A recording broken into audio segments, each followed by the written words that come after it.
On page 101, at the bottom paragraph, as I said, start out, all these people all over, because I want to get to some basic where it says scripture. It says that the doctor was very wise for investigating the initiating source of my anxiety. He had to get to the bottom line and find out, why am I in anxiety over flying? Why am I? Just dismissing nervous traveler. After all, it was the flying that actually terrified me. You know, and it really can't, but you can. Even in flying, when driving, you can somewhat, but not really, have some kind of control, because you are controlling if you're driving. But in an airplane, you're not driving. You're not in control. So your life is in the hand of the pilot. Okay, Brother Janie said, even if, like you're radical, well, I can differ out that because last week, okay, I had some anxiety because I stated I won't let everybody drive me. And going there, the gentleman that drove us there went into my liking of driving. So I stayed awake the whole time. It was a long ride. Because you're right, you can be in anxiety if somebody doesn't drive properly. Yes. And then you don't know what is going to happen on the road as well. As I stated, the tractor trailer who flipped over on his side. And you don't know. But his anxiety was traveling in the airplane. And all that, he just was just terrified. He was afraid. And as I said, it can cause you to have panic attacks, heart palpitations. All these physical elements can affect us when we're not used to that environment or that element. And that's what happened to this man on page 100, on page 101 rather. He went into that mode. You don't have to answer this. No, I won't answer that question. I won't answer that question. Never mind. I'm not going to answer the question. As this awareness grew, so did his discomfort of occasional turbulence. Now, I never flown. Who in here has flown? I'll ask that question. Y'all can tell me this. How did you feel, or how do you feel when there's turbulence?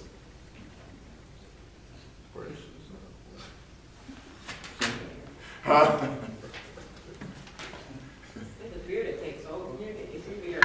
But with me, it's like something in my stomach. It's like a fear. Because you feel that, even though they tell you, they try to warn you that it is just that, you still, it's just nature kicking in, because sometimes it's rougher than others.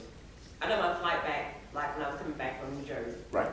We ran into a storm somewhere, trying to get back into one of my places was, they took me to. But anyway, and so they warned us, and so it was like to brace us, but when you got in the air, everybody was like, like holding on to the seats and stuff, and and I started reading, because I just can't take being still, so I started reading, I'm like, well, please, keep this plane in the air, Right. But as soon as it releases, as soon as it goes straight, then, you just kind of right back down. Okay. So let me ask this question, because like I said, I've never flown. Not sure if I will. Is that where it drops? Yes. Okay. All of a sudden? Yeah, it's like drops. It's like, it's unstable. It goes up and down? Yeah, like going up and down. That's how it feels. So that's like a roller coaster then? Yeah. It's not like going like this, but it's just got that uneven feeling. Yeah. And then it makes it like, it makes the plane, you're rocking, Yeah. like you're in the wind. See how many of them ever fly there? Well, I heard, you know, I didn't go into detail like that, but I've heard about the turbulence can catch you, all of a sudden you're going straight, and all of a sudden the turbulence will happen. Yes, Yeah. it's a drop. Yeah. Yeah. See, that ain't good for me. It's smaller planes though. Huh? Last long. Smaller planes. No, it doesn't last long. It's not like you gonna, I haven't been on a plane, I've been on planes, a lot of planes, and it hasn't been that long. It's like a few minutes. And like I said, we passed it, you know, and that's it. You know. They give you tranquilizers? Actually, my doctor did. Really? Okay. If it ever happens, that's what I didn't take, because I need a turbulence.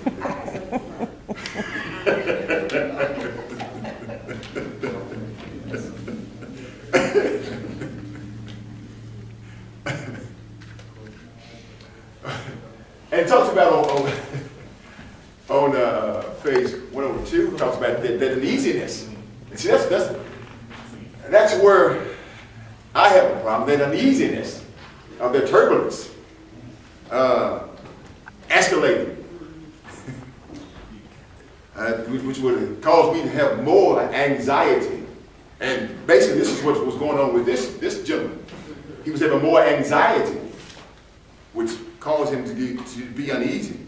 Anxiety to the plane ride.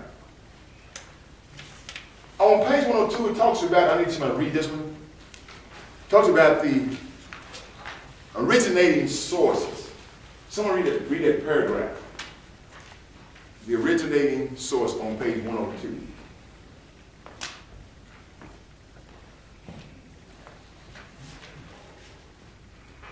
Anybody can read?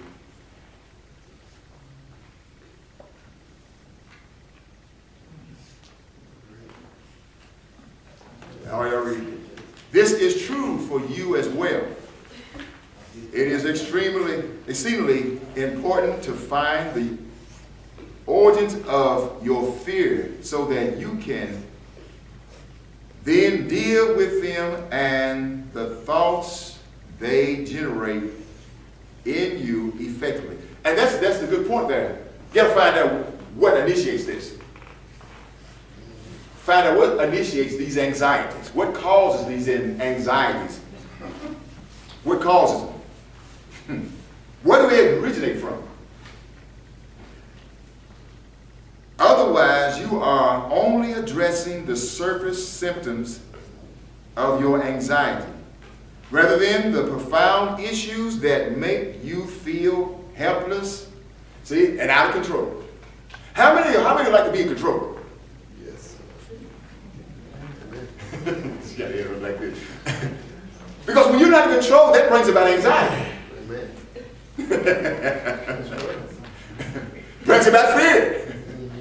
When you're not in control, let me go back to the trip last week. I wasn't in control because I wasn't driving. That brought about anxiety. And I couldn't wait till we got to that destination. Now I like to be in control.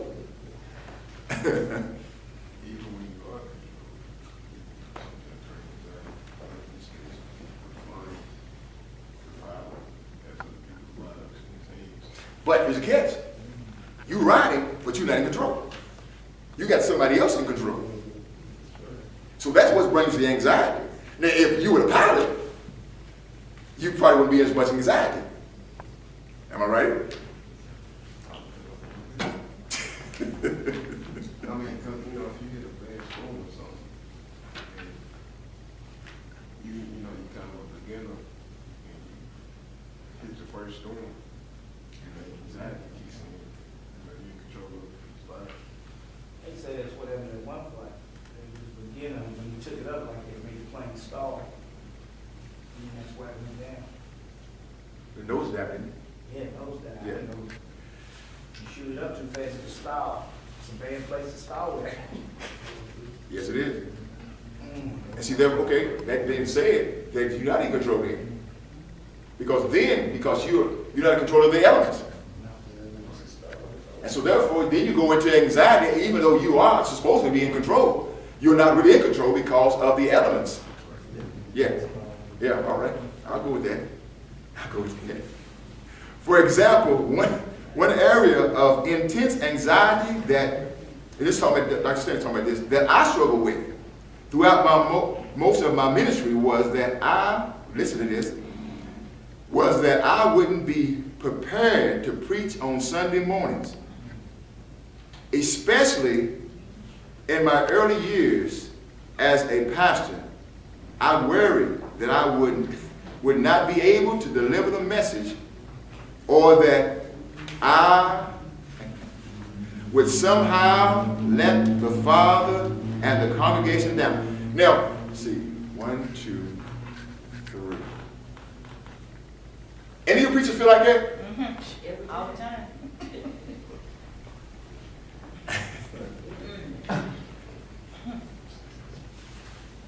It's not just, well, with me, it's not just with preaching. It's doing prayer, reading the Anything. scripture. Yeah, right. It's all of it. Can I ask why? It's not that, with me, I think it's more, because I do sometimes get tongue-tied, I do, especially with my situation. Right. I've always been like that, so it does bother me that I may just get out there and forget what I'm getting ready to say, or just nothing comes out, period. Okay. You know, because you had to happen when you're talking and you might forget something, and everybody just looks up like, and, you know, instead of keeping their head down before we pray, it's like, keep your head down, let me get it together, everybody looks up like, and. Okay. Anybody else? I was gonna say, you can't be prepared when you think you are prepared. You get up there and it's like, okay. You gotta go from here. Why is that? When you worried about how you gonna start, how you gonna end. And it's like, Lord, if you don't help me. Okay. Anything else? I'm coming to that in a minute.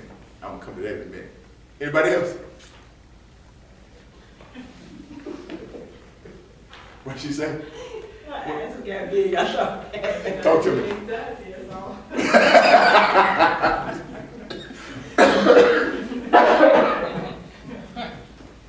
Nervous period. That's what the bad sailor was talking about.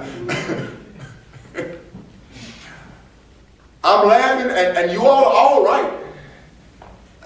Deacon Randall said the seriousness of it. Now, let me say it like this, because all preachers are not sincere about it.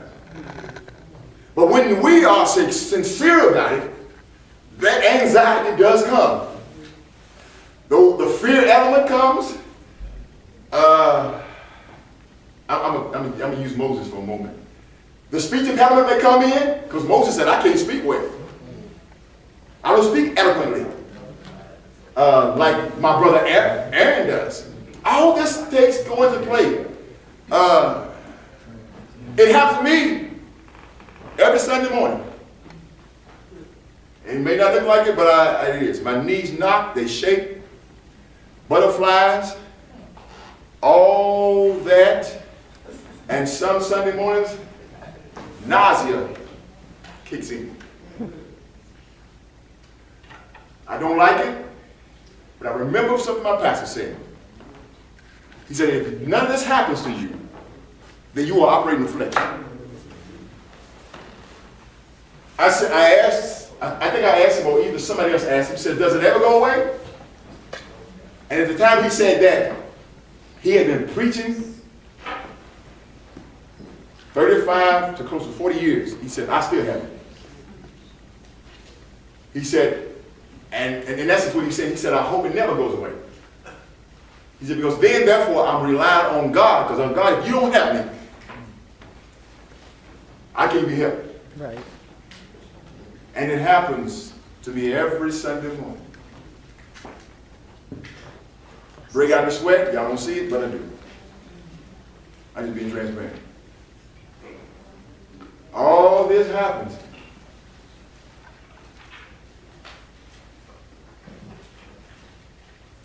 Yes, ma'am. I was gonna say, some, like you said, we don't see it when you nervous and all that. Some people just get out there and it's like, wow. It's like they have no nervousness, they just take off. And then some of it comes from being seasoned, I know that. Yes. But the anointing. That is right there. That's when the power of God comes in and the anointing takes preference. Yes. Exactly.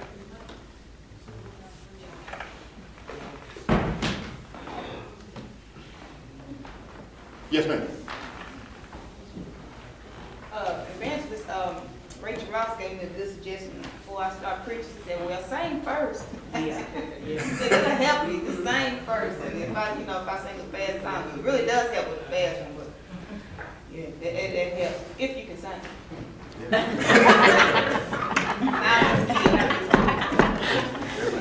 But it's good wisdom though, it works. I mean, by the time you get ready to deliver the word, you still nervous, but not as bad. Yeah, that's Talk true. about that the other night. So I'll never forget, I just heard her say, sing first. And then, she did used to say that, I forgot about that. And if you notice in her ministry, she was saying before she preached. Now, she's a prime example.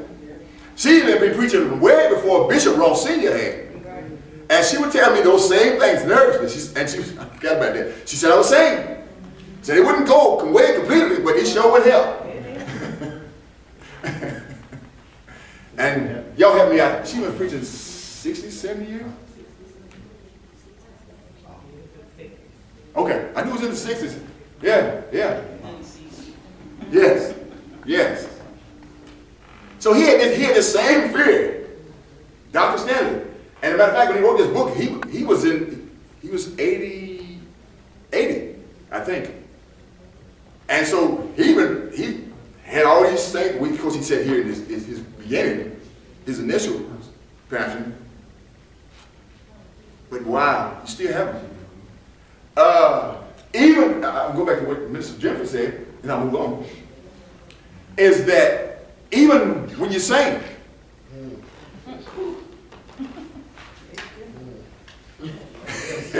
I got some witnesses in the room. and I think one of it is because if you're really not used to getting in front of people, that anxiety and fear and the sweaty palms and all that stuff happens, it just happens. Yes, ma'am. You can sing from the time you was a young child, all the way up to, I'm in my 50s and I still get nervous. I mean, until the Lord comes in. Absolutely. I like the word she just used. Be honest with you, we are wrecked. until God comes in. Praise God, he comes in.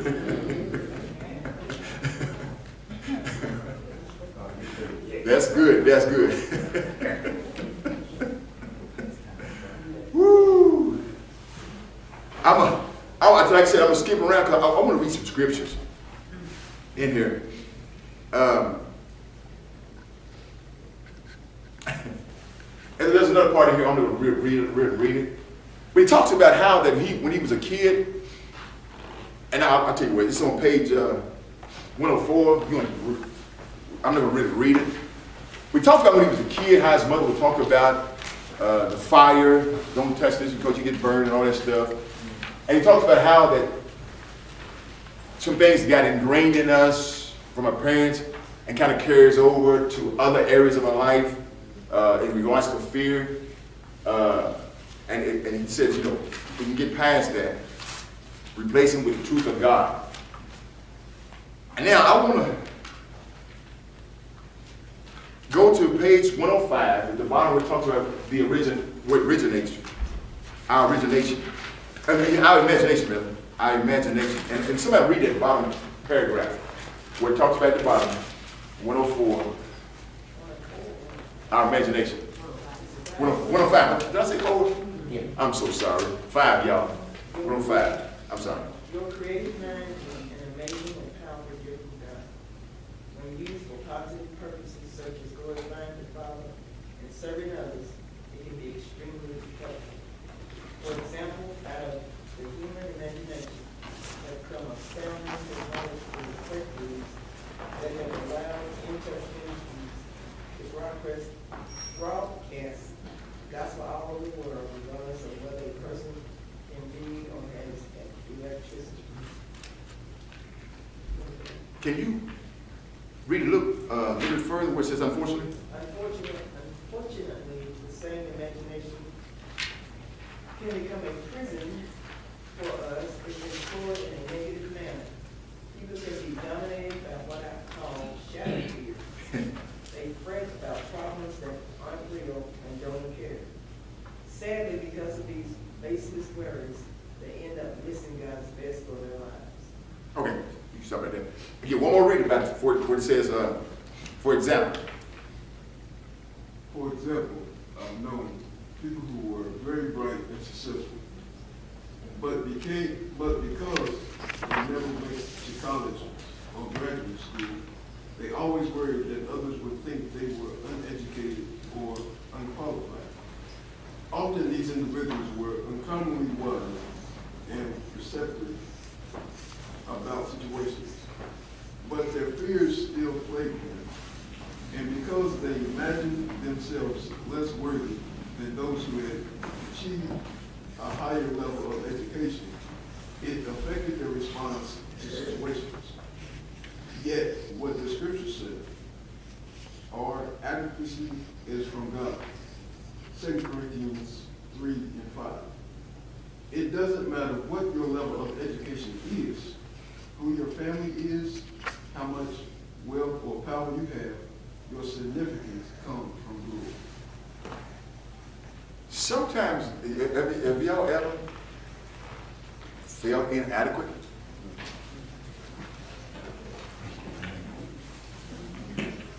And sometimes people can make us feel inadequate, which is wrong. We were wonderfully made. We are created in the image of God.